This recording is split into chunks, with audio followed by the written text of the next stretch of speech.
کیا وہ مدد کر رہے ہیں لوگوں کی، دعا سنتے ہیں، قبول کرتے ہیں؟ یہ ہمارا سوال ہے، اس کا ریفرنس چاہیے مجھے۔ اللہ کے ولی قبر مبارک میں زندہ ہے، وہ مدد کر رہے ہیں یا نہیں کر رہے ہیں؟ بالکل وہ قبر مبارک میں زندہ بھی ہیں اور وہ مددگار بھی ہیں، الحمدللہ بعطائے الہی۔ تو سب سے پہلا بات یہ ہوتا ہے نا کہ اس چیز کے لیے، کسی بھی چیز کی نفی کے لیے شریعت میں دلیل چاہیے ہوتی ہے، جو ایک قانون اور ایک رولز ہے۔ اب جی جیسے ہم کہیں کہ اللہ کے نبی یا ولی وہ قبر مبارک میں زندہ نہیں ہیں اور وہ مددگار نہیں، اللہ نے ان کو مددگار نہیں بنایا، تو جو لوگ یہ کہتے ہیں ان کے پاس یہ دلیل ہونا چاہیے، وہ ہم کو بتائیں کہ اللہ کے نبی یا ولی وہ مددگار نہیں ہیں اور نہ ہی وہ مدد کرتے ہیں، نہ مدد کر سکتے ہیں۔ تو یہ سوال آپ سے کیا کس نے ہے؟ تو ایک ہمارا فرینڈ ہے، وہ ابھی مطلب پڑھائی کر رہے ہیں، تو مدرسے میں ہی پڑھائی کر رہے وہ، تو دیوبندی میں وہی ہے ہم سے کہ کیے، تو پھر وہ بتا رہے تھے کہ جیسے ہر نفس کو موت کا مزہ چکھنا ہے، تو جب وہ انتقال کر گئے، جی ہاں بولیے نا، بولیے۔ جی جب وہ انتقال کر گئے تو پھر وہ ان کے پاس وہ طاقت نہیں ہے، مطلب مرنے کے بعد جو کیفیت ہوتی ہے وہ آپ جانتے ہیں، تو پھر وہ جو مرنے کے بعد جو کیفیت ہے، تو پھر وہ اپنے قبر میں چلے گئے، تو پھر ٹھیک ہے اگر وہ زندگی جی رہے ہیں تو کس حال میں جی رہے وہ اللہ کو بہتر پتہ ہے، جب جی رہے ہیں تو وہ کس حال میں، اور وہ مدد کیسے کر رہے ہیں، وہ اگر وہ مدد کر رہے ہیں تو وہ بتائیں مجھے کیسے مدد کر رہے ہیں، اگر وہ بندہ، جنت الفردوس، جی جو بندہ سوال کرنے والا ہے وہ اہل حدیث فرقے سے تعلق رکھتا ہے، دیوبندی سے رکھتا ہے؟ دیوبندی سے۔ دیوبندی سے رکھتا ہے، اچھا۔ دیکھیے سب سے پہلی بات نا کہ یہ دیوبندی لوگ اتنے بڑے مکار ہوتے ہیں، ان کا جی اعتراض جو ہوتا ہے یہ انبیاء و اولیاء کے لیے ہوتا ہے، ٹھیک ہے؟ اللہ والوں سے ان کو بغض و حسد ایسا ہوتا ہے، ان کے مولویوں نے اپنی کتاب میں، آپ ان کی کتاب تقویت الایمان پڑھیے جو اسماعیل دہلوی کی لکھی ہوئی ہے، اس میں ان جی کے جی مولوی نے حضور پاک صلی اللہ علیہ وسلم کے بارے میں لکھا کہ حضور پاک صلی اللہ علیہ وسلم مر کے مٹی میں مل گئے، ثم معاذ اللہ، ٹھیک ہے؟ جی وہ اپنی ویب اس سائٹ پہ ویڈیو میں ہاں یہ بیان کر لے کہ ہم نے ایک سنا تھا، تو وہ ایک دیوبندی مسلک کے ہی ہے، تو وہ اس میں خود بخود بتا رہے ہیں کہ ہمارے علماء کو ایسے بتایا جا رہا ہے، جبکہ وہ ویڈیو ہمارے پاس ہے نہیں، ہم دیکھا تھا، تو بتا رہے کہ ہمارے علماء کو ایسا بتایا جا رہا ہے، جبکہ ایسا ہے ہی نہیں، اب لکھ دیا گیا ہے اپنے سے، ایک جبکہ لکھا ہوا ہے، مولوی، ہم نے خود بھی پڑھا ہے، یہ بات۔ یہ مولوی کا نام میرے ذہن میں نہیں آ رہا ہے جو یہ بات بولا ہے،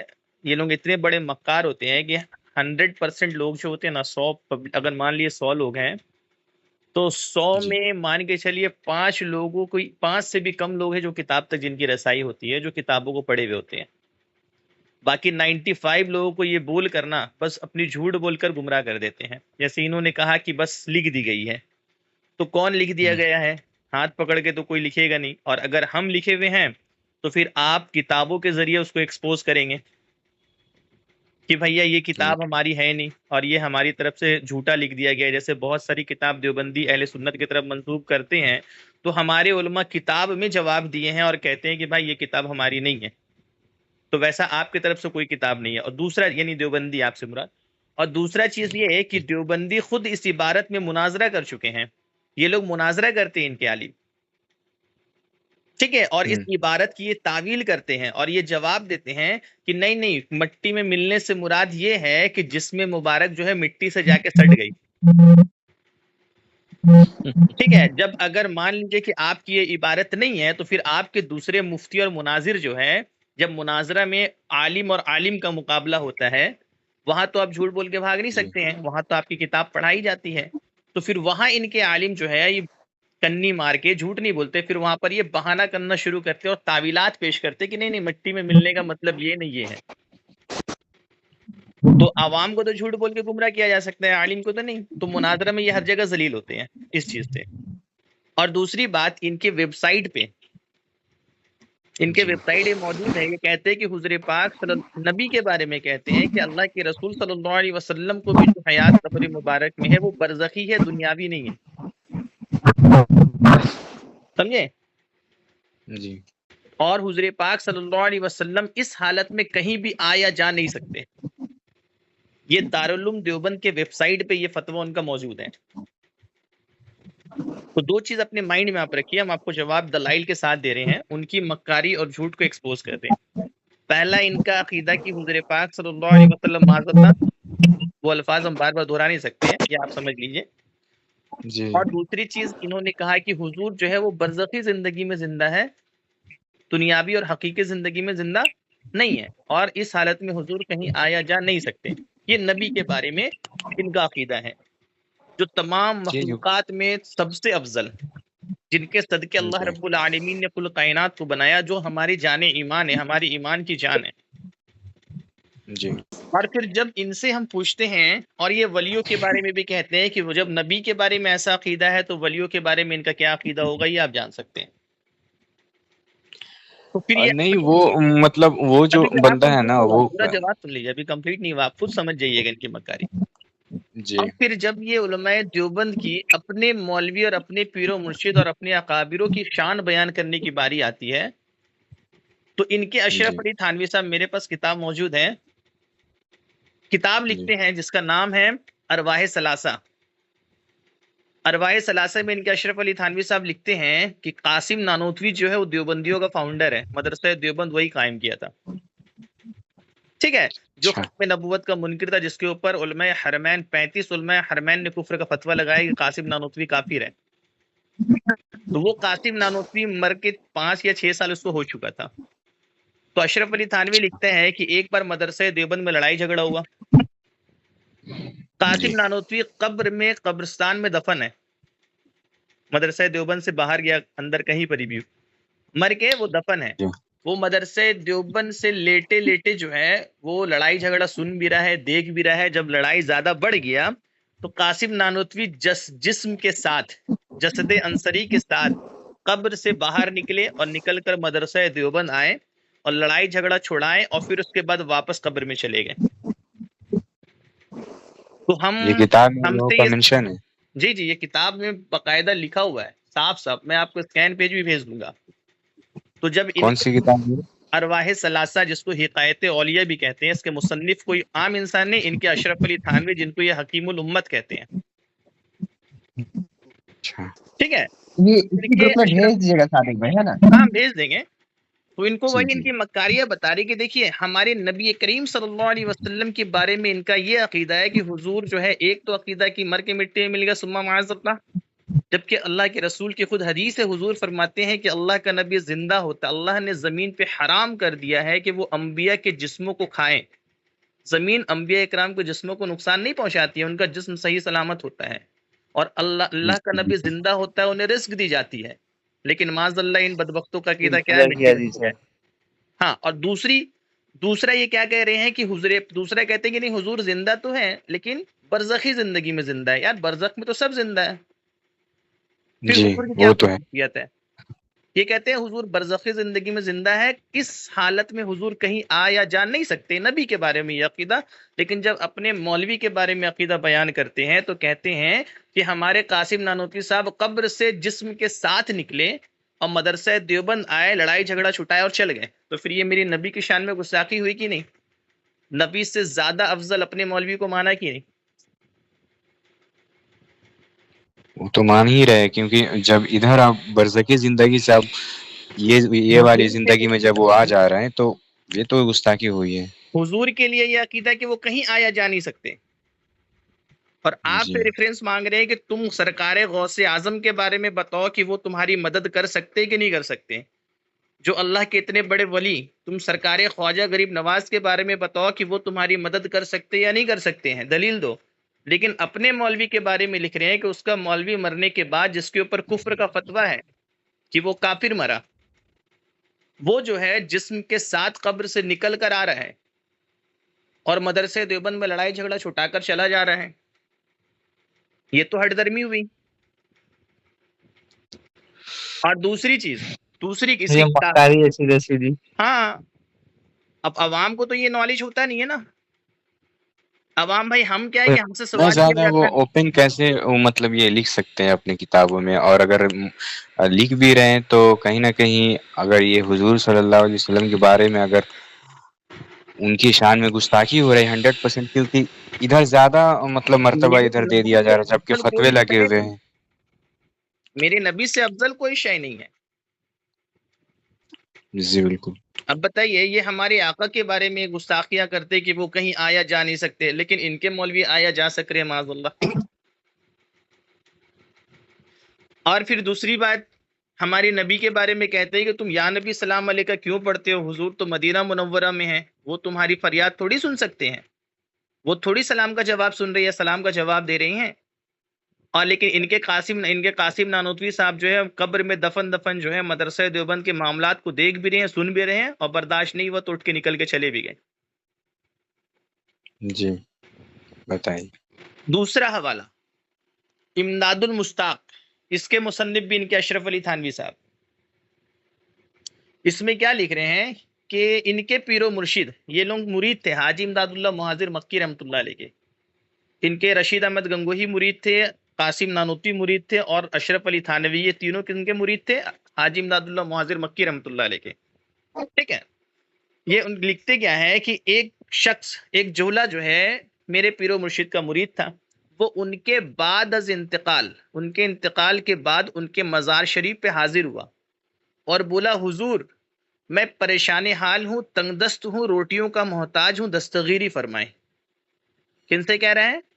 اشرف علی تھانوی کے پیر و مرشد سے، جو قبر میں دفن مزار شریف کے اندر ہے۔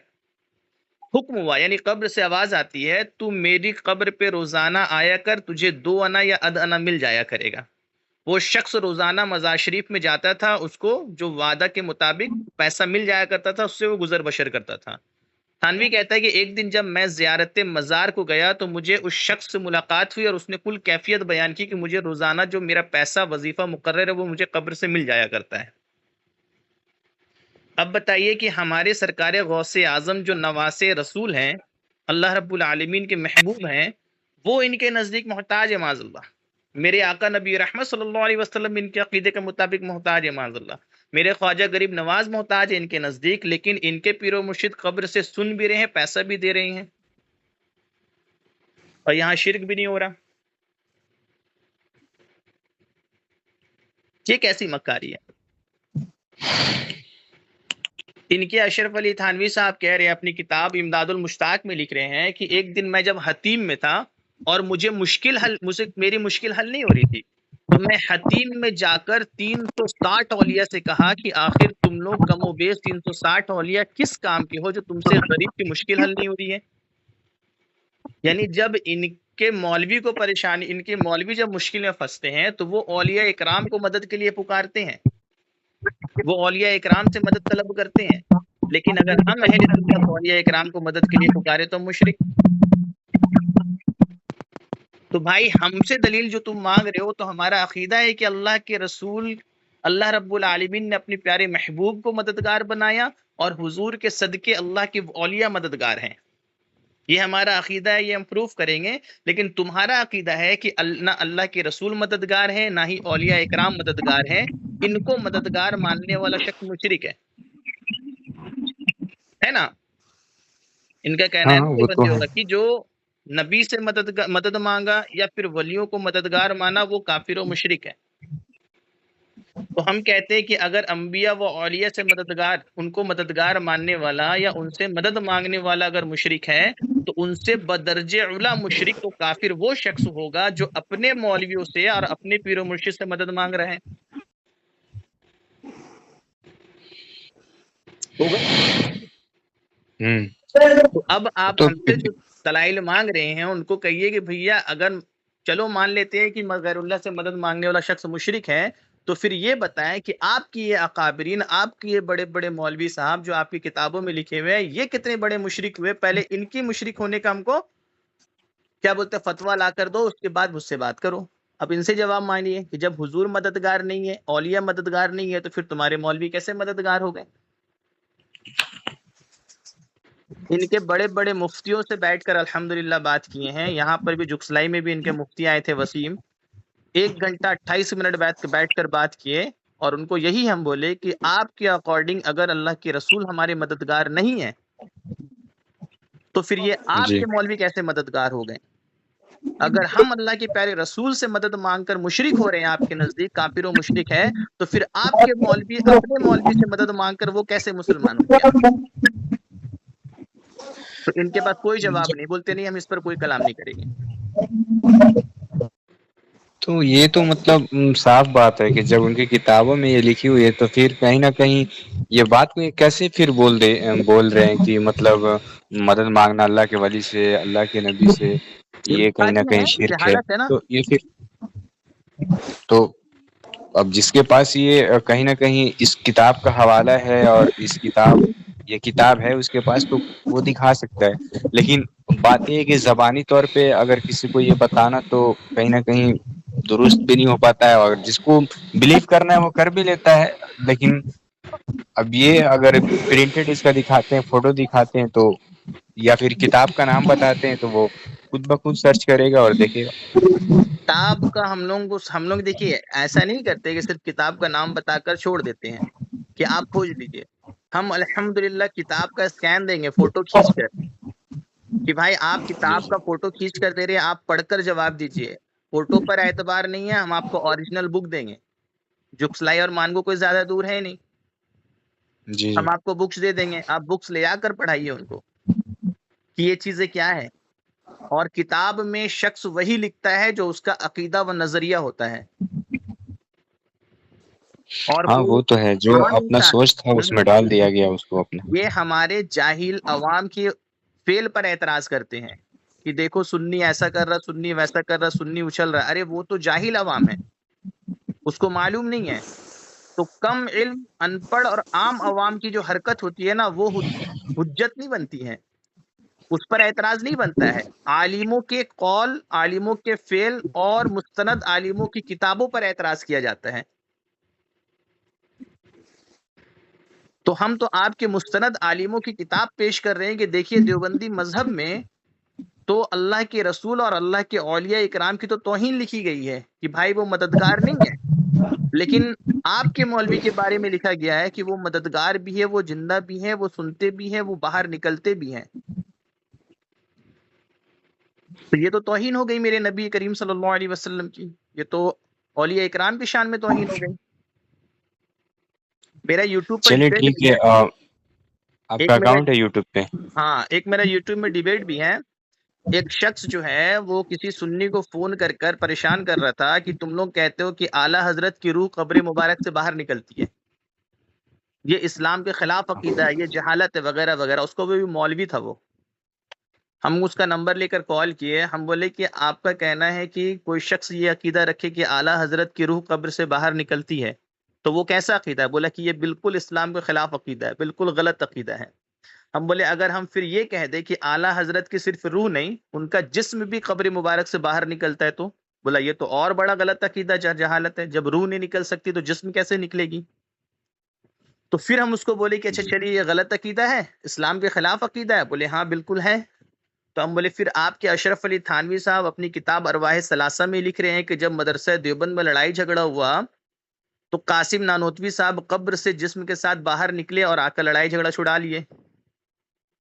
اور دوسری کتاب اشرف السوانے میں آپ کے اشرف علی تھانوی صاحب فرما رہے ہیں کہ ان کے دادا ڈاکوؤں سے لڑتے ہوئے شہید ہو گئے، کوئی ولی یا نبی نہیں تھے، کون تھے؟ عام انسان تھے، وہ ڈاکوؤں سے بس لڑتے ہوئے شہید ہو گئے۔ جب ان کے اشرف علی تھانوی کے دادا کو دفن کر دیا گیا قبر میں، تو وہ قبر سے رات میں زندہ نکلے اور دادی کے پاس آئے اور دادی کو مٹھائی دیے اور بولے کہ اگر کسی سے نہ کہو گی تو روزانہ آئیں گے، روزانہ مٹھائی دیں گے۔ اب ان کی دادی کو ڈر ہوا کہ لوگ کیا کہیں گے، مٹھائی کہاں سے آ رہی ہے، تو وہ بتا دیے لوگوں کو، تو دوسرے دن سے دادا کا آنا بند ہو گیا۔ تو ہم بول رہے اب آپ کے اشرف علی تھانوی کے دادا قبر سے باہر آ رہے ہیں، جسم کے ساتھ مٹھائی بھی بانٹ رہے ہیں، آپ کے قاسم نانوتوی صاحب جسم کے ساتھ قبر سے باہر آ رہے ہیں اور لڑائی جھگڑا بھی چھٹا رہے ہیں، تو پھر یہ تو اور بڑا اسلام کے خلاف عقیدہ ہوا، یہ تو سیدھا سیدھے کفر ہو گیا۔ تو پھر وہاں سے وہ بندہ دایاں بایاں کر کے بھاگنا شروع کر دیا۔ اور یہ جو بھی باتیں ہم آپ کو بتائیں یہ سارا اسکین پہ جب یہ واٹس ایپ پہ ہم انشاءاللہ بھیج دیں گے۔ چلیے ٹھیک ہے، تو یہ بات جو بھی آپ بتائیں یہ کہیں نہ کہیں وہ ان کی باتوں، ان کی کتابوں میں جو لکھی ہوئی ہے وہ اس بات سے بتائیں کہ اگر بھائی آپ کی کتابوں میں یہ لکھی ہوئی ہے تو پھر آپ کیوں ایسا بول رہے ہیں؟ ٹھیک ہے، آپ کو تو اعتراض اور آپ سوال خود کرنے ہی کا حق غلط، بنتا ہی نہیں ہے. ہاں یہ آپ اگر خود ہی غلط، تو آپ اعتراض کیسے کر سکتے ہیں؟ ٹھیک ہے آپ بڑی شخصیت کے لیے اعتراض کر رہے ہیں لیکن آپ اپنے عام انسانوں کے لیے وہ چیز مان رہے ہیں، جی تو یہ تو آپ کو بتانا پڑے گا، یعنی ان کو اب یہ بتانا پڑے گا کہ بھائی جب بڑی شخصیت کے لیے آپ یہ چیز، اس چیز کا انکار کر کے اس کو شرک کہہ رہے ہیں، جب تو پھر چھوٹی شخصوں میں، اپنے مولویوں میں اس چیز کو مان کر آپ تو ڈبل، ایک کفر اور ایک شرک دونوں کر رہے ہیں. کفر اس لیے کر رہے ہیں کہ آپ انبیاء و اولیاء کی شان میں توہین کر رہے ہیں، تو انبیاء کرام کی شان میں توہین کرنا کفر ہے. اور دوسرا، اگر آپ کے عقیدے کے مطابق غیر اللہ کو مددگار ماننا شرک ہے، تو اس عقیدے اور اس رول کے مطابق آپ خود شرک کر رہے ہیں.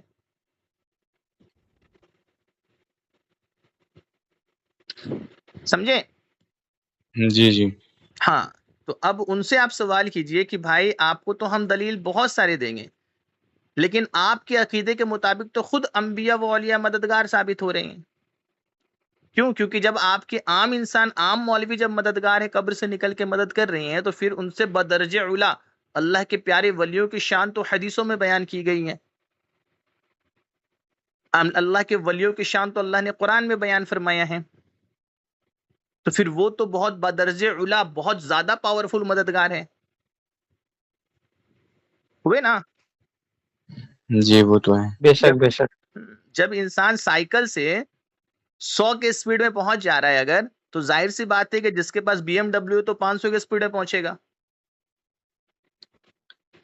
وہ تو ہے. پھر کوئی پتلا دبلا وہابی دیوبندی بول رہے کہ بھائی ہم 200 کے جی اٹھا کر پھینک دے رہے ہیں، اور کہہ رہا ہے کہ بھیا نہیں، جو ڈبلو ڈبلو ای کا فائٹر ہے وہ 50 کے جی نہیں اٹھا سکتا. یہ تو مذاق ہی ہے نا. وہ تو ہے.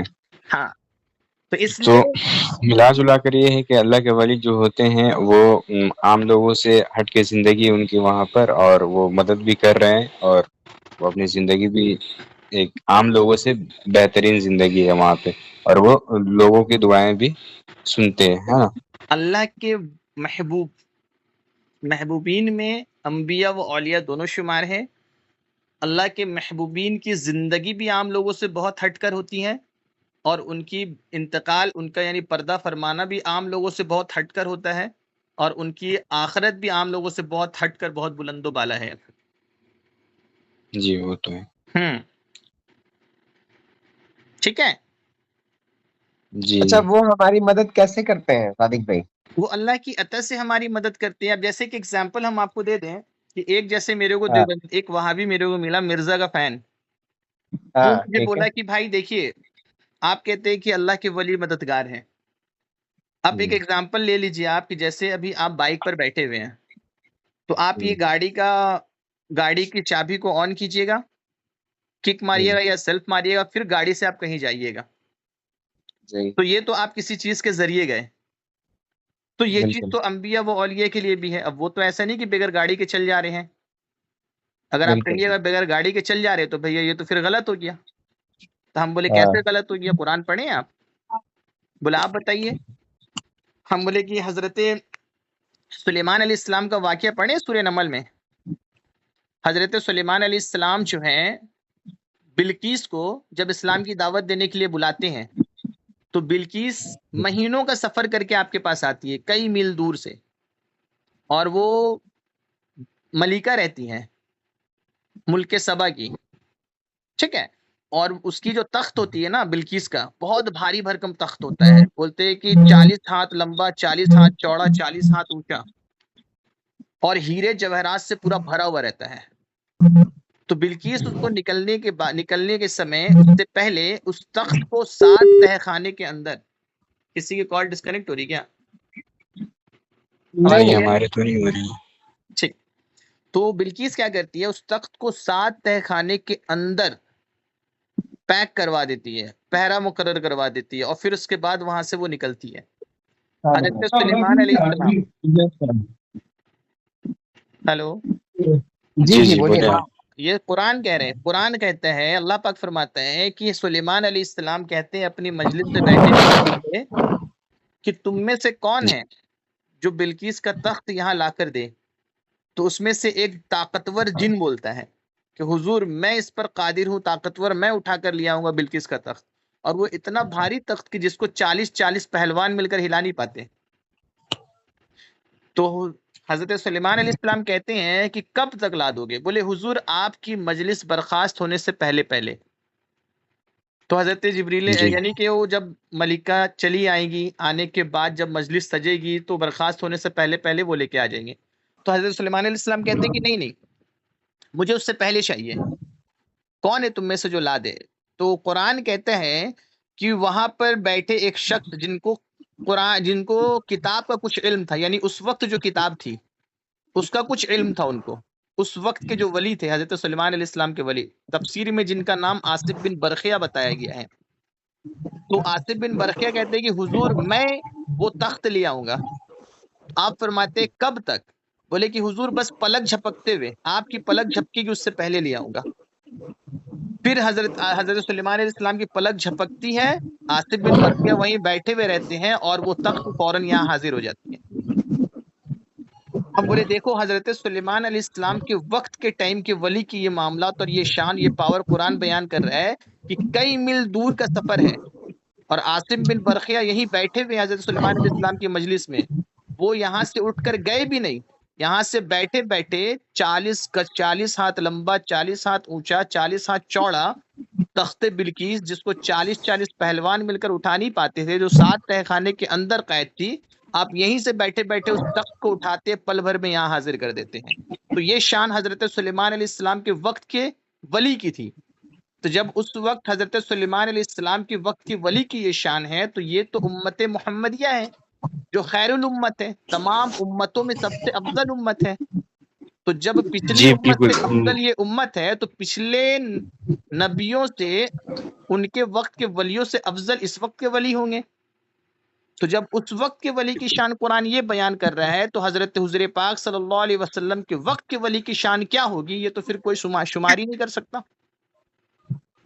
جی بالکل، لیکن بات یہ ہے کہ وہ اپنے حیات میں تھے نا، اگر اپنے حیات میں ہیں اگر، تو یہ تو اپنے حیات میں جو ولی اللہ ہوتے ہیں وہ تو اپنے چاہنے والوں کو، اپنے ماننے والوں کو تو فیضیاب کرتے ہی رہتے ہیں، لیکن اگر وہ پردہ کر گئے یا اس دنیا سے تشریف لے گئے تو پھر ان سے مشکل کشا کہنا کہ آپ مشکل کشا ہیں ہمارے، یا پھر غوث اعظم کہنا، تو یہ کہیں نہ کہیں یہ آپ مجھے بتائیں کہ جیسے غوث اعظم جو ہے یہ تو اللہ کے لیے ہے نا، مطلب اللہ بھی تو ہے نا غوث اعظم، دیکھیے یہاں مشکل پر کشا تو اللہ بھی تو ہے۔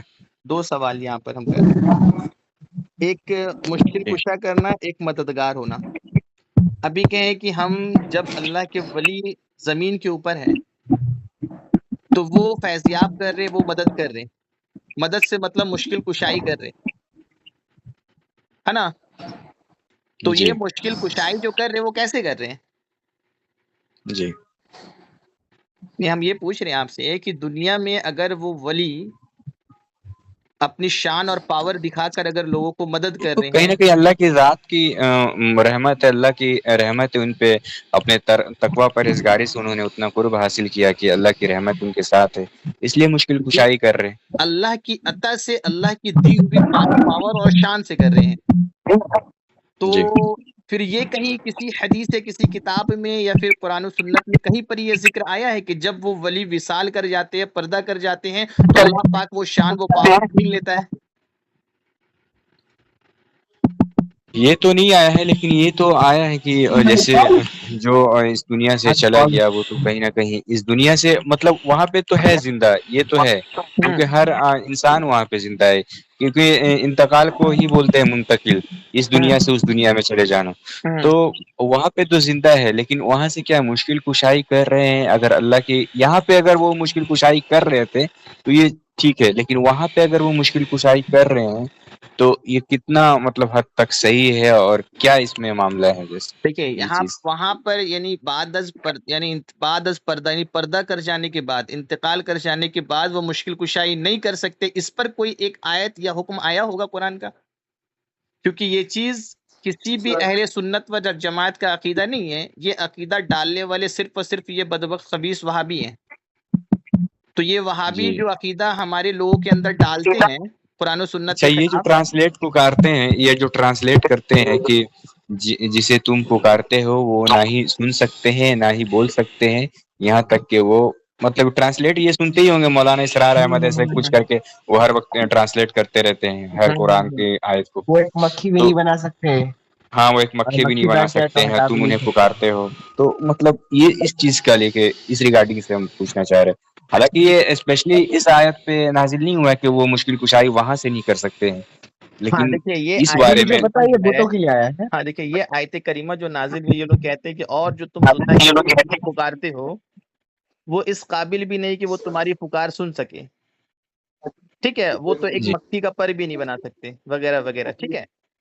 تو یہ جو ہے نا، یہ پکارتے لفظ ادعونا من دون اللہ، یہ لفظ جو ہے، اور تم جو اللہ کے علاوہ جنہیں پکارتے ہو، جسے یہ ترجمہ کرتے ہیں جی ادعونا من دون اللہ ہے، اس کا مطلب یہ پکارا کرتے، اس کا مطلب ہوتا ہے کہ اور جنہیں تم اللہ کے علاوہ پوجتے ہو، اس کا اچھا، پکارنا کے مطلب جیسے پوجنا ہوا۔ نہیں، اور تم، اس کا مطلب وہ لوگ غلط ٹرانسلیشن کرتے ہیں، پکارنا وہاں لفظ استعمال کرتے ہیں، جبکہ یہاں پر یہ ہے کہ اور اللہ کے علاوہ جنہیں تم پوجتے ہو۔ محبوب اپنے مائک کو میوٹ کر لو، ٹھیک ہے، تمہاری طرف سے آواز آ رہی ہے۔ ہیلو، ہاں بولے، اور یہ کیا جی ہے کہ اور تم اللہ کے علاوہ جنہیں پوجتے ہو وہ تو اس قابل کی نہیں، اس قابل بھی نہیں کہ ایک مکھی کا پر بنا سکے۔ یہ تو صاف کانسیپٹ، صاف لائن لکھا ہوا ہے کہ یہ کفار، اور اس کی تفسیر آپ پڑھیں گے تو تفسیر میں چاہے تفسیر بیضاوی اٹھا لیجئے، تفسیر ابن کثیر اٹھا لیجئے، تفسیر روح البیان اٹھا لیجئے، تفسیر مدارک اٹھا لیجئے، ٹھیک ہے، ان تمام تفاسیر میں یہ لکھا ہوا ہے کہ اور ادعونا من دون اللہ کا مطلب یہ ہے کہ یہ خطاب کفار و مشرکین سے ہے کہ وہ اللہ کو چھوڑ کر بتوں کی عبادت کیا کرتے تھے، بتوں کو پوجا کرتے تھے، اس لیے اللہ نے فرمایا کہ اور جو تم اللہ کو چھوڑ کر جنہیں پوجتے ہو وہ تو اس لائق بھی نہیں کہ ایک مکھی کا پر بنا سکے۔ پھر دوسری جگہ فرمایا کہ وہ تو تمہاری فریاد سنتے ہی نہیں، وہ تو بہرے ہیں۔ اچھا، تو یہ تو مین بات پرابلم وہاں سے صاف، ٹرانسلیٹ غلط ہو رہا ہے جو ہاں پکارنا اور پوجنا میں، ہاں مطلب پکارنے کا مطلب یہاں پہ غلط ہو گیا، پھر ہاں اگر وہ پوچھتے بولتے تو شاید یہ ٹرانسلیٹ یہاں پہ نہیں فٹ ہو پاتا، ہاں، اگر وہ لیکن یہاں پہ پوجتے بول دیں گے، پکارنا جی اگر پوجتے بول دیں گے تو بھولی بھالی جو عوام ہے اس کو وہ گمراہ کیسے کریں گے؟ مین مطلب ہے کہ وہ اگر سیدھے کہہ سادھے سکتا ہے جی انسانوں کو وہ کنفیوز کیسے کریں گے؟ یہاں مطلب یہ بتا رہے کہ دیکھو اللہ فرما رہا ہے کہ اور تم اللہ کے علاوہ جنہیں پکارتے ہو، ٹھیک ہے، تو اب تم لوگ یہاں پر یہ بتائیں گے دیکھو تم لوگ ولیوں کو پکارتے ہو، نبیوں کو پکارتے ہو، تو اس وقت بھائی اگر صحیح مان لو اگر اللہ پاک مسلمانوں سے فرما رہا ہے کہ تم اللہ کے علاوہ جنہیں پکارتے ہو، تو اس وقت کے مسلمان کون تھے؟ صحابہ اکرام تھے۔ جی تو صحابہ اکرام نے دینی تعلیم کس سے پائی؟ اللہ کے پیارے رسول سے۔ تو کیا اللہ کے پیارے رسول غلط تعلیم دیے معاذ اللہ؟ جو صحابہ اکرام کسی کو پکارنا شروع کیے تو اللہ نے منع فرما دیا؟ بالکل نہیں۔ وہاں پر کفار و مشرکین کو، اس آیت کریمہ میں کفار و مشرکین مراد ہے، کفار و مشرکین کو اللہ رب العالمین بتوں کو ذلیل کرتے ہوئے فرما رہا ہے کہ یہ بت تو اس لائق بھی نہیں کہ ایک مکھی کا پر بھی بنا سکے، تو تم اس سے کیسے اسے کیوں پوچھتے ہو، اس کی عبادت کیوں کرتے ہو؟ اب دوسری بات آ جائیے، اللہ رب العالمین یہاں تو بتوں کے بارے میں فرما رہا ہے، پھر جب اللہ رب العالمین اپنے محبوب کے بارے میں فرماتا ہے تو کیا فرماتا ہے؟ سورہ ال عمران آیت نمبر 49 اٹھا لیجئے، اللہ رب العالمین ارشاد فرماتا ہے حضرت عیسیٰ علیہ السلام کے بارے میں کہ حضرت عیسیٰ علیہ السلام فرماتے ہیں اپنے حواریوں کے بارے میں کہ اور میں مٹی سے پرندے کی مورت بناتا ہوں۔ کیا فرما رہے حضرت عیسیٰ علیہ السلام؟ میں مٹی سے پرندے کی مورت بناتا ہوں، یعنی مٹی کا پرندہ بناتے ہیں اور پھر اس میں پھونک مارتے ہیں، وہ زندہ ہو جاتا ہے باذن اللہ۔ وہاں کیا تھا کہ بت جو ہے مکھی تک نہیں بنا سکتا تھا، لیکن جب اپنے نبی کے بارے میں فرما رہا ہے، اپنے محبوب کے بارے میں جب رب کائنات فرمانے میں آیا تو فرماتا ہے حضرت عیسیٰ کے بارے میں کہ حضرت عیسیٰ علیہ السلام مٹی سے پرندے کی صورت بناتے، اس میں پھونک مارتے، وہ زندہ ہو جاتی تھی۔ یہ آیت نمبر کتنا بتائیں آپ؟ 40؟ سورہ آل عمران آیت نمبر 49۔ اچھا، اور پھر حضرت عیسیٰ علیہ السلام فرماتے ہیں کہ اور میں مادر ذات اندھے جو ماں کے پیٹ سے اندھے پیدا ہوئے ہیں اسے شفا دیتا ہوں، اسے آنکھ دیتا ہوں، کوڑ والے بیماری کو میں شفا دیتا ہوں، اور میں مردے زندے کرتا ہوں اللہ کے حکم سے، اور میں غیب کی خبریں بتاتا ہوں، کیا تم کھا کر آئے ہو، کیا چھپا کر آئے ہو۔ یہ آیت نمبر 49 میں تو وہابیوں کا جنازہ نکال دیا گیا ہے۔ وہاں بتوں کے لیے تھا، انہوں نے کیا کیا، تو انبیاء کیا یہ ٹرانسلیٹ وہاں پہ الگ کرتے ہیں کیا؟ جو سورہ آل عمران آپ جو بتا رہے 49 میں، تو یہ ٹرانسلیٹ وہاں پہ غلط کرتے ہیں کیا اس پر اس ان کا حساب سے اکارڈنگ؟ ٹرانسلیشن ان کا ٹرانسلیشن بھی شاید لمسم سیم ہے۔ اچھا، اور اس کی تفسیر میں جائیے گا تو اس کی تفسیر میں لکھتے ہیں سائے مفسرین کی روزانہ 50 ہزار مریض آتے تھے، لا علاج بیماری کوڑ اور مادرزاد جو ماں کے پیٹ سے اندھے پیدا ہوئے ہوتے ہیں وہ شفا یاب ہو کے جاتے تھے۔ سبحان اللہ، یہ حضرت عیسیٰ علیہ السلام کی شان تھی جن کا کہیں کوئی علاج نہیں تھا۔ اور دوسری چیز، یہ ایک چیز تو یہ دو آیت سے سمجھ میں آ گیا ہمیں کہ وہ کفار و مشرکین کے لیے تھا، لیکن ان بدبختوں نے غلط ٹرانسلیشن کر کے انبیاء و اولیاء پہ فٹ کر دیا۔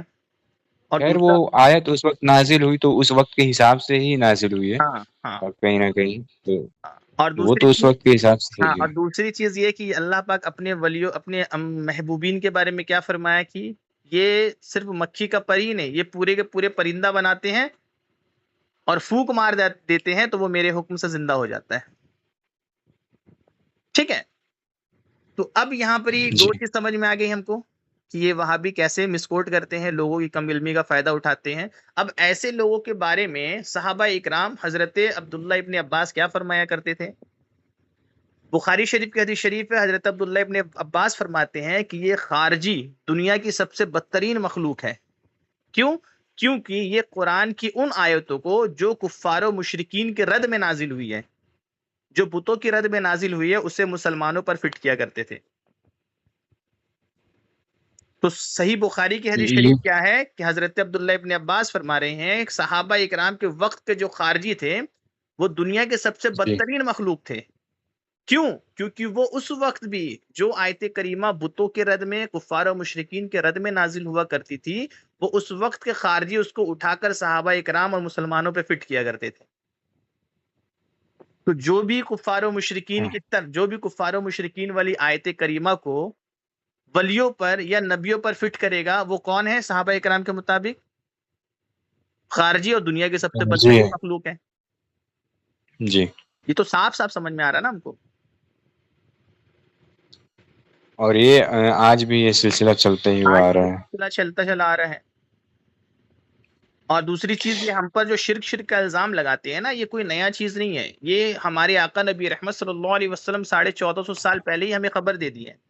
صحیح ابن حبان کی حدیث شریف حضور فرماتے ہیں مجھے میری امت پہ اس شخص کا خوف ہے جو قرآن کی تلاوت کرتا ہوا ہوگا، اسلام کی چادر اوڑھے گا اور اسلام کی چمک اس کے چہرے پہ پائی جائے گی، پھر اچانک وہ اسلام کی چادر کو اپنے پشت کے پیچھے پھینکے گا اور اپنے پڑوسی کے اوپر تلوار چلائے گا اور اس کے اوپر شرک کا الزام لگائے گا۔ تو صحابہ پوچھتے یا رسول اللہ دونوں میں مشرک کون ہوگا؟ حضور نے فرمایا جو شرک کی تہمت لگائے گا وہ خود مشرک ہوگا۔ تو حضور نے ہمیں پہلے ہی فرما دیا کہ ایک ایسی قوم آئے گی جو میری امت کو جھوٹا بلا وجہ شرک کا فتویٰ دے کے انہیں مشرک کہے گی۔ آج وہی ہوتا ہے، آج ہمارے اوپر جھوٹا شرک کا جھوٹا الزام لگاتے ہیں یہ سارے باطل فرقے۔ تو اس حدیث شریف کے مطابق وہ خود مشرک ہے۔ ہاں اگر وہ تو ہے۔ ہم اگر کسی شان کو، کسی چیز کی شان کو اگر مانتے ہیں نا، تو ہم اللہ کے نبیوں کے لیے وہ شان مانتے ہیں، اللہ کے پیارے محبوب ولیوں کے لیے وہ شان مانتے ہیں، وہ ہم اپنے لیے نہیں مانتے ہیں۔ اور یہ بدبخت کسی چیز کی، کسی شان کا انکار کرتے ہیں تو یہ اللہ کے نبیوں کی شان کا انکار کرتے ہیں، اللہ کے ولیوں کی شان کا انکار کرتے ہیں۔ وہ تو ہر سلسلہ چلتے ہوئے آ رہا ہے، وہ تو شروع سے ہی، ہاں، تو اس چیز کو ایسا ہم نہیں کو ہے کہ یہ سمجھنا ہے نئے نا، لوگ ہیں۔ تو اس چیز کو ہم کو سمجھ کے اپنے دل و دماغ میں بیٹھا لینا ہے اسٹرانگلی کہ سامنے والا بندہ اگر کوئی اعتراض کرے ہم سے تو ہم اس کے سوال کو دیکھ کر اپنے عقیدے کو نارمل نہ کر لیں، یعنی ہم ڈھل مل نہ ہو جائیں۔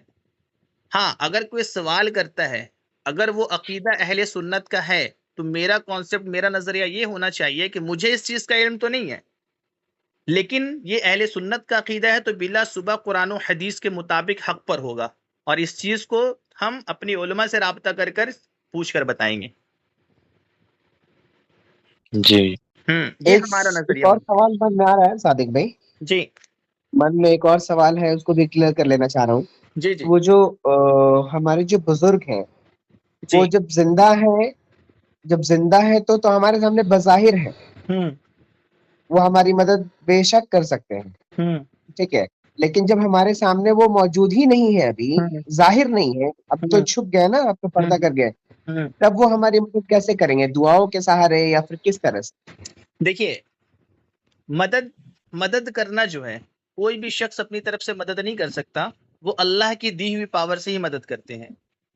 تو جو جی شخص زمین کے اوپر اللہ کی دی ہوئی پاور سے مدد کرتے ہیں، وہی شخص زمین کے اندر بھی اللہ کی دی ہوئی پاور سے مدد کرتے ہیں۔ جی جی جی، ٹھیک ہے، تو اللہ رب بالکل العالمین بلا شک و شبہ جو رب کائنات اس چیز پہ قادر ہے کہ زمین کے اوپر کسی کو مددگار بنائے، وہی رب کائنات قادر ہے کہ زمین کے اندر سے بھی ہمارے لیے مددگار بنا دے ان کو۔ بالکل بالکل، ماشاء اللہ، کیا بات! تو ہم اس سبحان چیز کا اللہ. انکار نہیں کر سکتے کہ میرا رب جو ہے اس چیز سے محتاج ہے، معاذ اللہ۔ وہی رب ان کو وہاں بھی مددگار بنایا ہے، وہی رب ان کو وہاں بھی مددگار بنایا ہے۔ یہ تو بالکل صحیح بات ہے کہ اگر آپ کے یہاں پہ اچھے اعمال ہے، اللہ کی رحمتیں آپ کے ساتھ ہے اور اچھے آپ نیک ہیں، تقوی پرہیزگاری میں گزار رہے ہیں زندگی، تو کہیں نہ کہیں وہاں بھی یہ عمل کام آنا ہے اور اللہ کی بالکل رحمتیں ساتھ میں ہے۔ بالکل، یہاں جی پر تو گناہوں کا امکان ہوتا ہے، لیکن وہ اللہ کے محبوب ولی ان گناہوں کو خدا کے خوف سے چھوڑ کر خوب اللہ کی عبادت کرتے، اتنی عبادت کرتے کہ رب کائنات اس سے راضی ہو جاتا ہے۔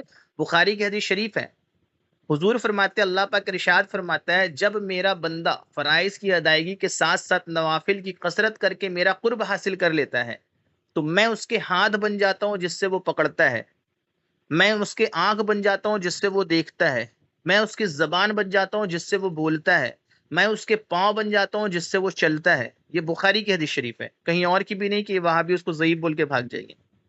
اب اس کے بارے میں مفسرین فرماتے ہیں، شارحین فرماتے ہیں کہ اللہ رب العالمین کسی کی زبان کیسے بن سکتا؟ اللہ پاک تو زبان سے، جسم سے، ہاتھ پیر سے پاک ہے۔ تو بولے اللہ رب العالمین کا خاص نور اس اللہ کی پیارے ولی کی زبان میں ایسا سما جاتا ہے جس کو وہ بولتا ہے فوراً پوری ہو جاتا ہے۔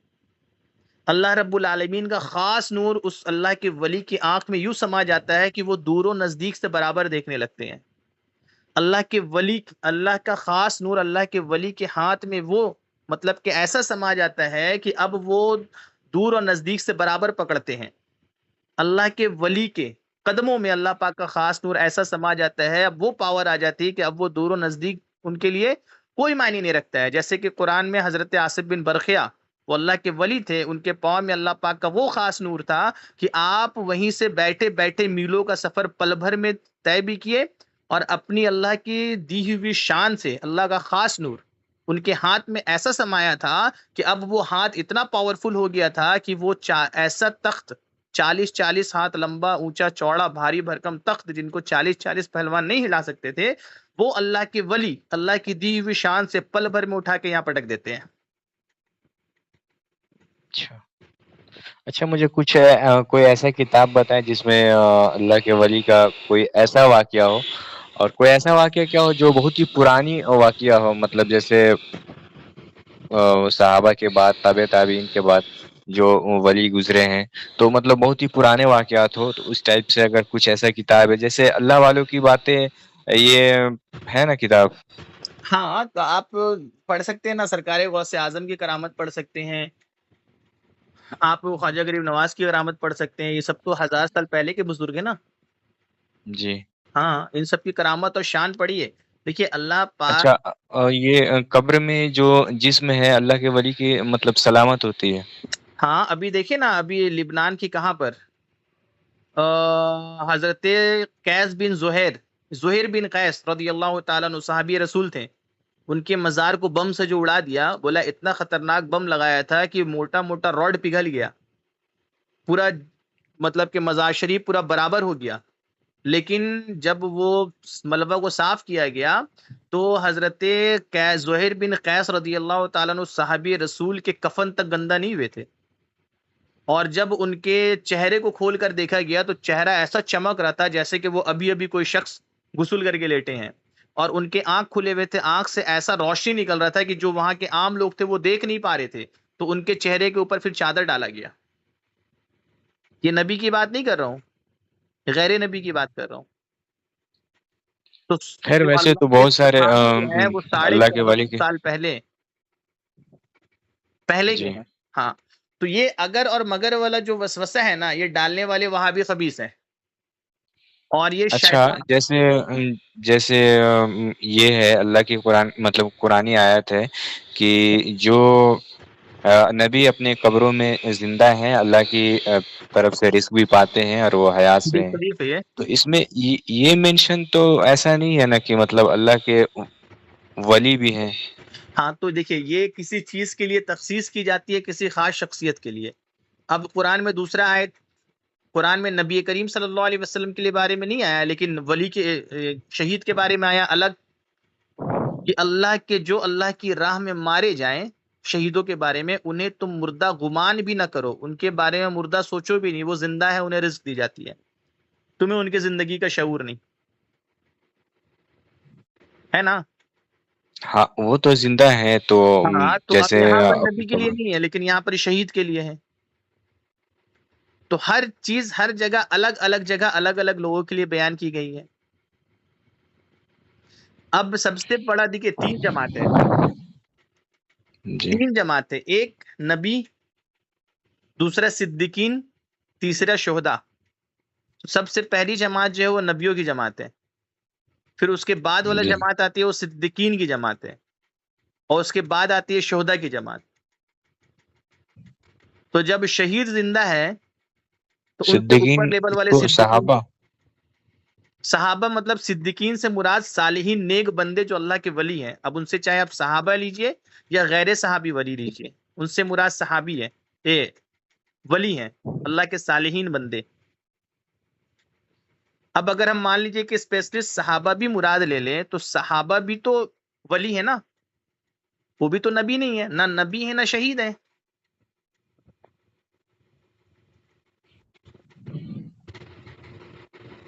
سمجھ میں آ رہی ہے؟ ٹھیک ہے جی مان لیجئے کہ ہم چلیے صحابہ بھی اگر مان لیا، ٹھیک ہے، ان صحابہ بھی کیا ہے؟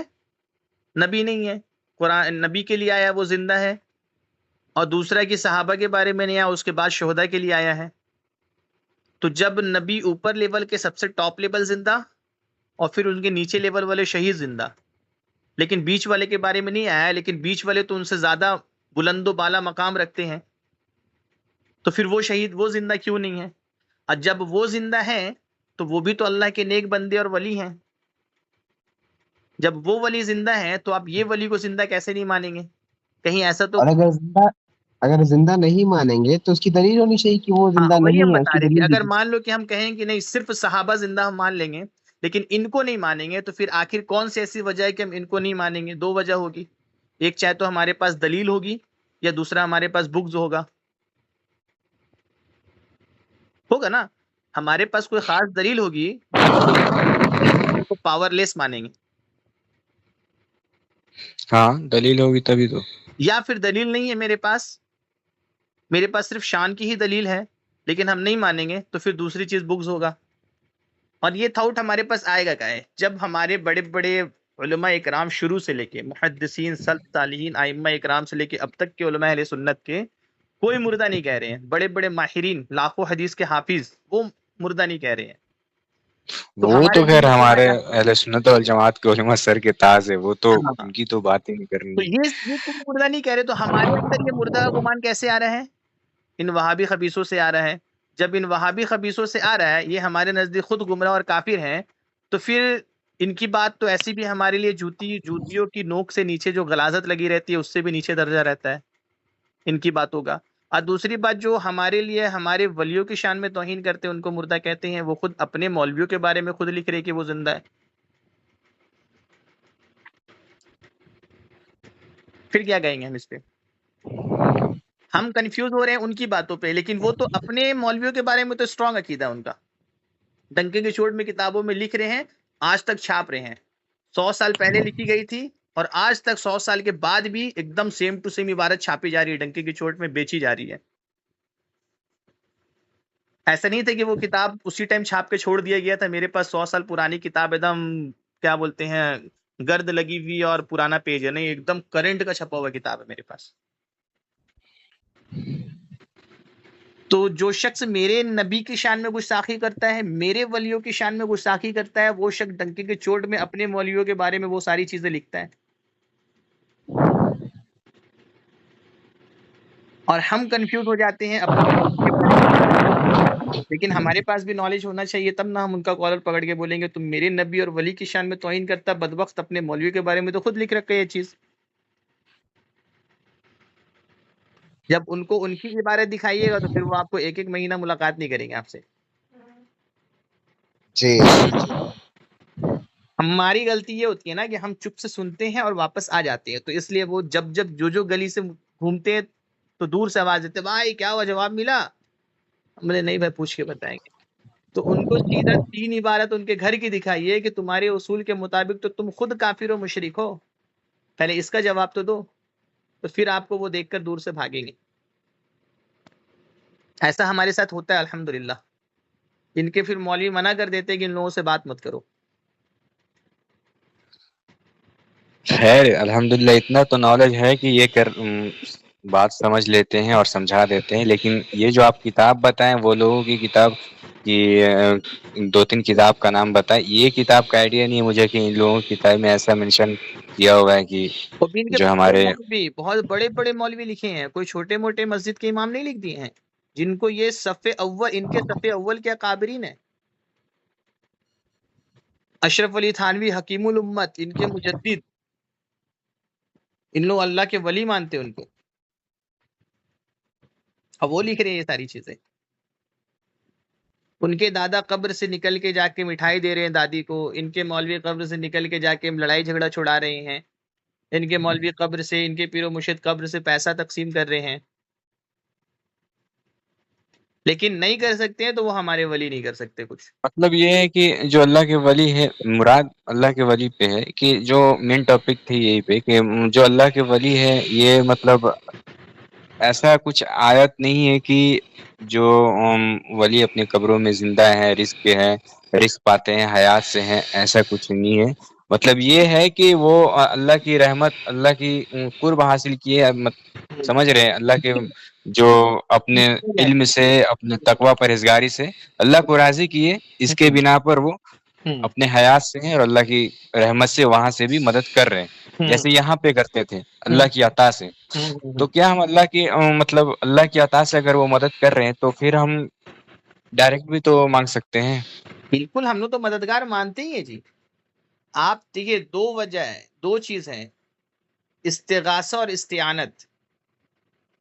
آپ اللہ کے ولیوں سے، ان کے وسیلے سے بھی اللہ سے مانگ سکتے ہیں کہ مولا کریم ان کے وسیلے سے عطا فرما، اور یا پھر اپنی پریشانی آپ ان کے پاس بھی پیش کر سکتے ہیں۔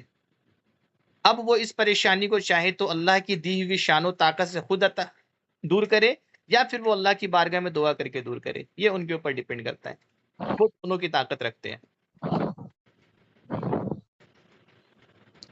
اچھا، اللہ کے ولی جو ہوتے ہیں وہ ہر ولی جو ہوتے ہیں وہ ان کے تو مقام الگ الگ ہوتے ہیں، الگ الگ ایسا تو درجات نہیں ہے ہوتے ہیں کہ سب کے، ہاں۔ الگ الگ درجہ ہوتے ہیں، تو سب کے ایک الگ الگ القابات سے بھی مطلب ہے ان کا کہ یہ بیماری کا خاص، جیسے کچھوجا صرف چلے جائیے اب تو ان دیکھیں کا ایک زندہ خاص، جاگتا، ہم کو ادھر ادھر دلیل لینے کی ضرورت ہی نہیں ہے، آپ کی چوچا شریف چل جائیں، بڑا جی سے بڑا جن، بڑا سے بڑا خبیث، پاورفل جو انسان کہیں کسی سے کنٹرول نہیں ہو رہا ہے، بولے کہ چوچا شریف اکبر پور کے اسٹیشن میں، ریلوے اسٹیشن پہ قدم رکھتا ہے کہ اس کی بندش ہو جاتی ہے۔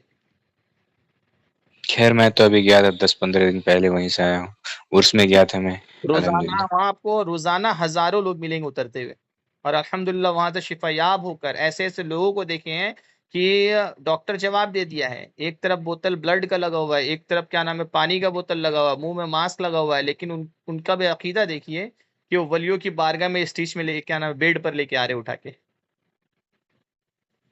اور اللہ کا شکر و احسان ہے کہ شفا یاب ہو کے بھی جاتے ہیں. تو جیتا جاگتا تو ثبوت ہے.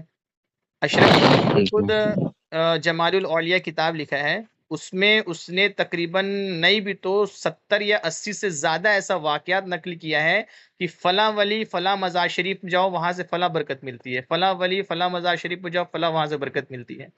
اور اس نے کرامت اولیاء میں یہ بھی لکھا ہے کہ سرکار غوث اعظم جو ہیں، سرکار غوث پاک، وہ مرغا کھاتے تھے، اس کی ہڈیوں کو جمع کرتے تھے، ہاتھ پھیرتے تھے، وہ مرغا پھر سے زندہ ہو جاتا تھا. اچھا یہ تو بولے کہ ولیوں کی شان میں سب سے چھوٹی کرامت یہ ہوتی ہے کہ وہ مردہ زندہ کر دیا کرتے تھے. اچھا، تو مطلب جیسے شرک جو ہے، شرک کا جو تعریف ہے، تو اس میں کہیں نہ کہیں اللہ سے جڑا ہوا نہیں رہنا چاہیے. مطلب اللہ میں جو ذات پایا جائے وہ کسی اور میں نہ ہو، ایسا بھی تو ہے نا؟ شرک کی تعریف یہ ہے، شرک کی 3 قسمیں ہوتی ہے: جی شرک فی ذات، شرک فی صفات، شرک فی افعال. یعنی کہ اللہ کی ذات، صفات و افعال میں کسی غیر اللہ کو شریک کرنا. اب جیسے دیکھا جائے صفات نام. صفات مانے مطلب ان کے کام، ان کے شفاتی نام ہو سکتے ہیں، ان کے معاملات ہو سکتے ہیں، بہت ساری چیز. اب جیسے اللہ کی صفت ہے کہ اللہ رب العالمین دیکھ رہا جی ہے نا.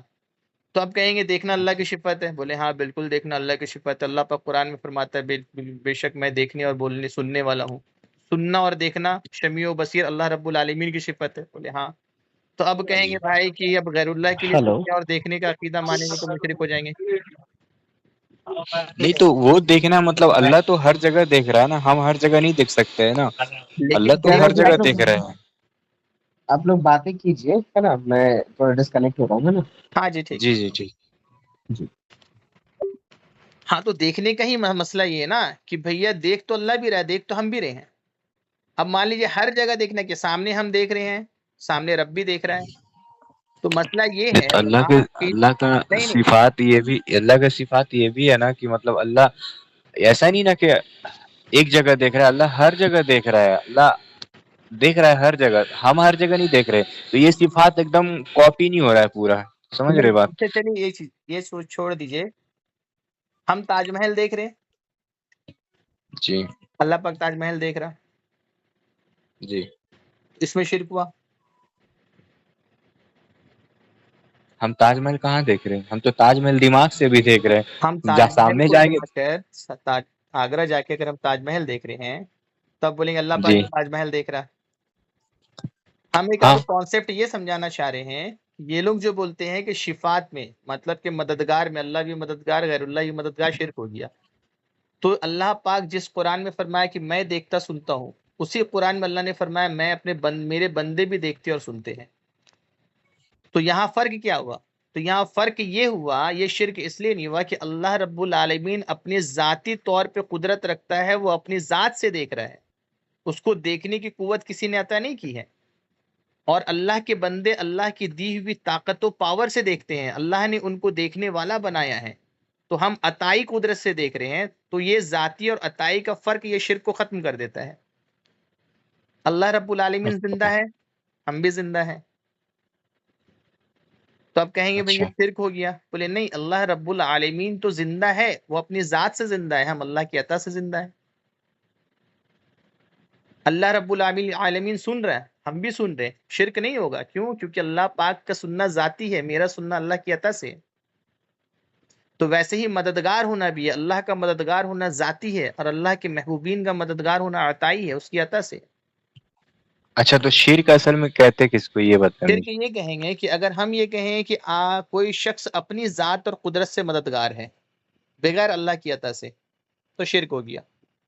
یہ تو امپاسبل ہے، ایسے کوئی پاگل انسان بھی جلدی نہیں کہہ سکتا ہے کہ ہم ہاں مطلب ہم اپنے سے سب کچھ ہے. ہاں، تو جب نہیں کہتا تو شرک نہیں ہوگا. اب کوئی شخص نہیں کہہ رہا ہے یہ چیز، شرک نہیں ہو رہا ہے، لیکن جو شخص جھوٹ موٹ کا اس کو شرک کی تہمت لگا رہا ہے تو وہ شخص خود مشرک ہو جائے گا. وہی معاملہ ہمارے جیسے ساتھ ہے کہ دیوبندی ہم اہل حدیث یا جو ہاں بھی اور فرقہ والے ہیں، اگر ایسا تہمت لگا رہے تو ان کو تو شرک کی تعریف تو معلوم ہوگی نا، کہ یہ ایک عطائی ہوتی ہے، یہ ایک خود ذاتی ہوتا ہے، تو پھر ان کو یہ ایسا پھر اتنا ڈائریکٹلی اور اتنا کانفیڈینس کے ساتھ کیسے کہہ سکتے ہیں کہ وہ مطلب یہ ذاتی بول رہے ہیں اپنے آپ کو؟ یہ دیکھیے، ان کا کانفیڈنس کا ہم کو نہیں معلوم، لیکن میرے نبی کے فرمان کا کانفیڈنس ہم کو پتہ ہے کہ ہمارے نبی نے صاف فرمایا نا کہ میری امت میں مجھے اس شخص کا خوف ہے جو میری امت کے اوپر شرک کی تہمتیں لگائیں گی، جھوٹا الزام لگائے گا، لیکن تہمت لگانے والا شخص خود مشرک ہوگا۔ تو اس لیے یہ جو ہے، یہ سب جاننے کے باوجود جو ہے شرک کی تہمت ہم پر لگاتے ہیں۔ حدیث شریف میں ہے، صحابہ اکرام فرماتے ہیں کہ خارجی دنیا کی سب سے بدترین مخلوق ہے وہ، اس لیے کہ قرآن کی ان آیتوں کو جو کفار و مشرکین کے رد میں نازل ہوئی ہے اسے مسلمانوں پہ فٹ کرتے ہیں۔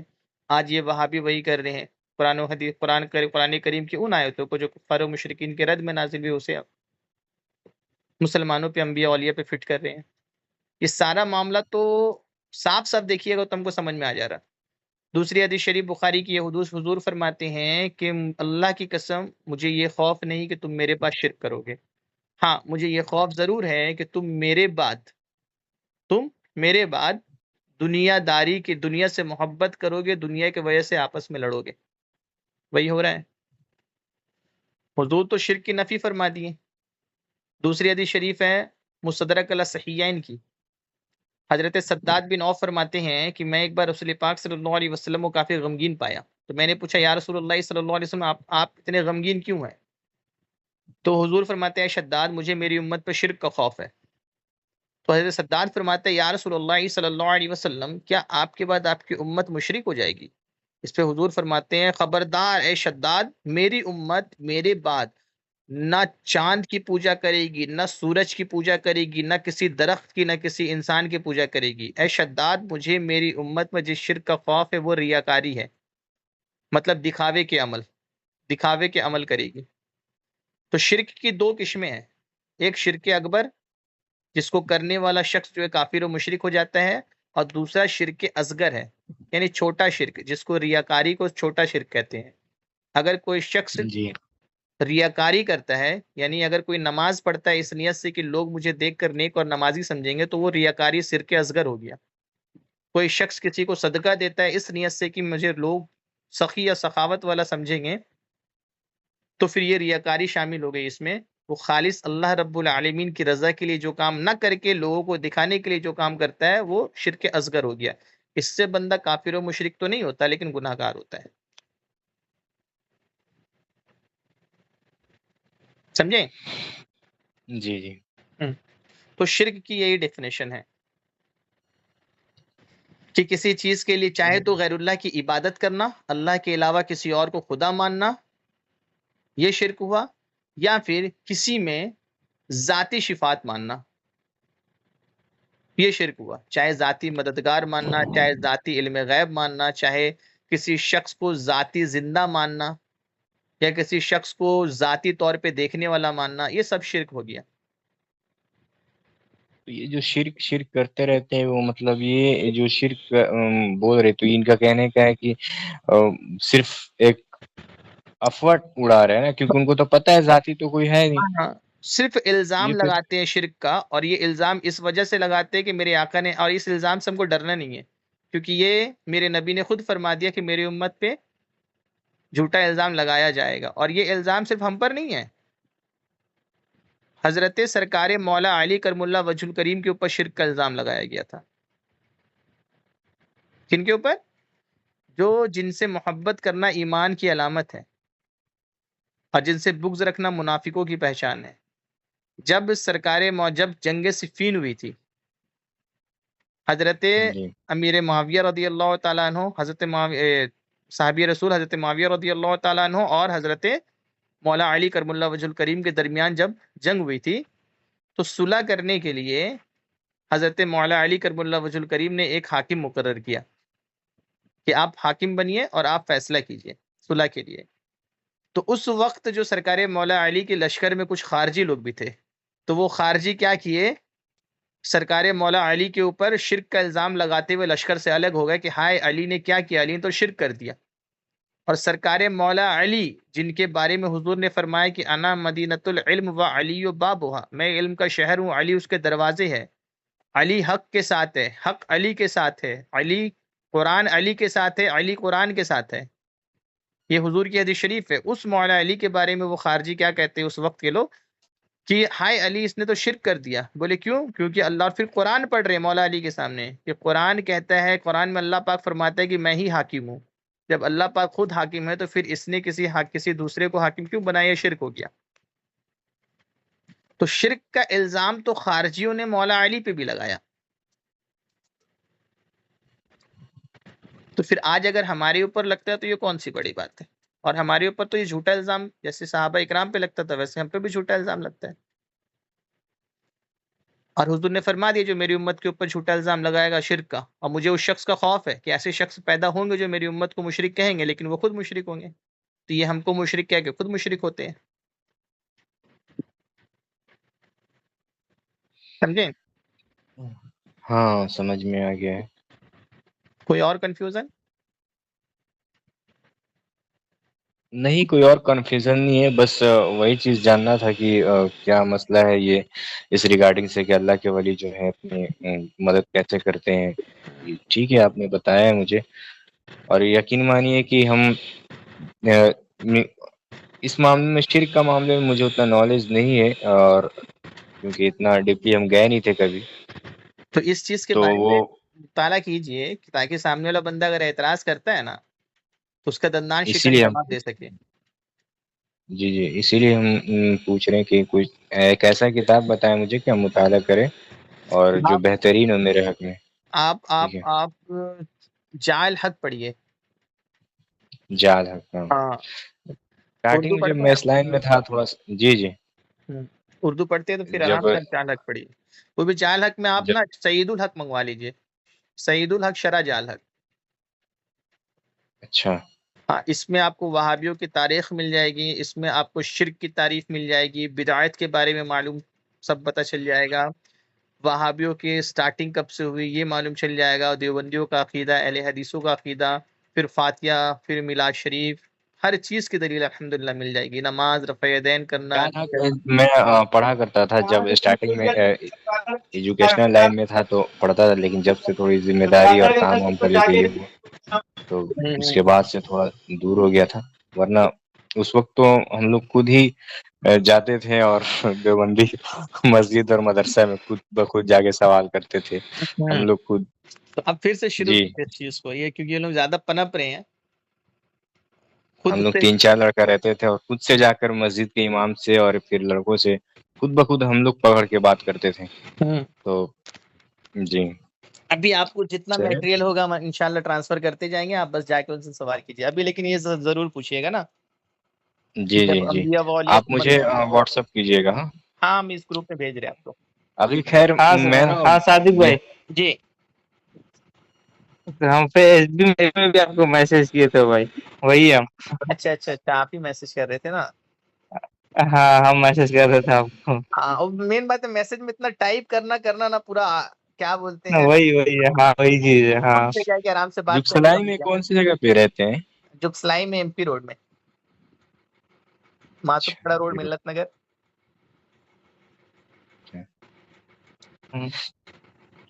چلے ٹھیک ہے، انشاءاللہ کبھی وقت ملا تو ملاقات کیا جائے گا آپ ہاں سے۔ ایک دم انشاءاللہ، ضرور ہم لوگ ابھی ویسے ہم ابھی جمشید چلیے پور میں ٹھیک ہی ہے، ہیں، ہم تو یہ ہمارے بھائی جو ہے وہ ابھی باہر میں ہے اور ہم تو ابھی بہار میں ہیں، تو اچھا ٹھیک ہے، کبھی آئیے انشاءاللہ ملاقات ہوگی۔ جی ہاں، اور ان ٹھیک کے ہے، سوال کو انشاءاللہ کبھی ملاقات منسوخ نہیں کرتے ہیں ہونا بھائی، چاہیے۔ میرا تو ابھی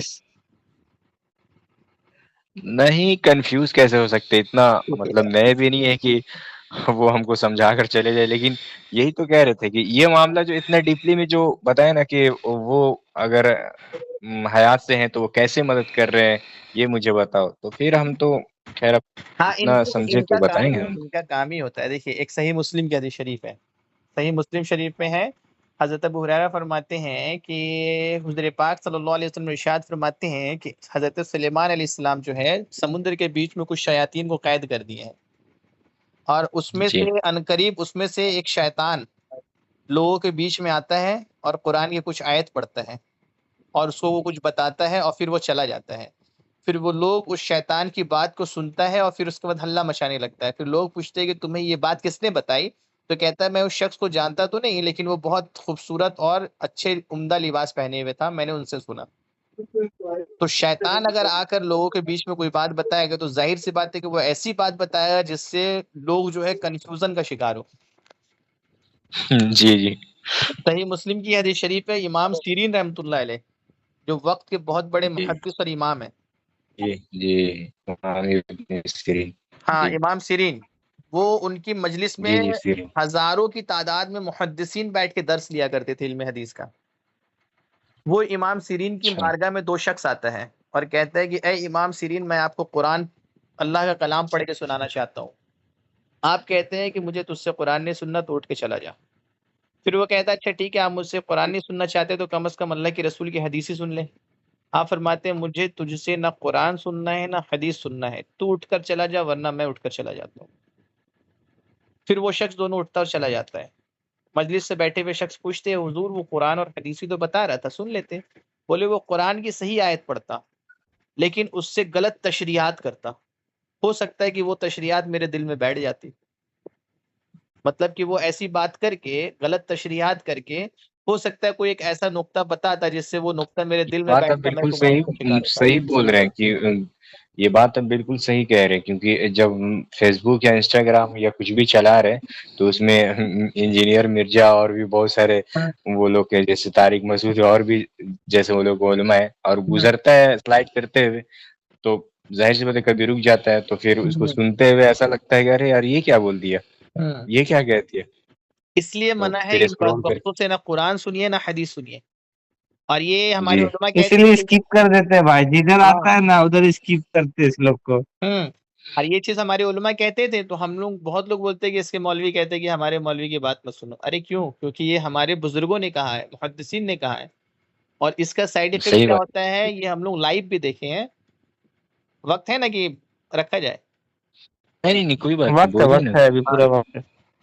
تو ہماری قادری مسجد میں جو کسلائی میں یہاں دیوبندی مسجد ہے، وہاں سے ایک شخص آیا جی سلیمان نام کا، وہ ندوہ سے فارغ ہو کے آیا تھا. دیوبندیوں کا انڈیا میں دو بڑا مدرسہ ہے، ایک دیوبند اور ایک ندوہ.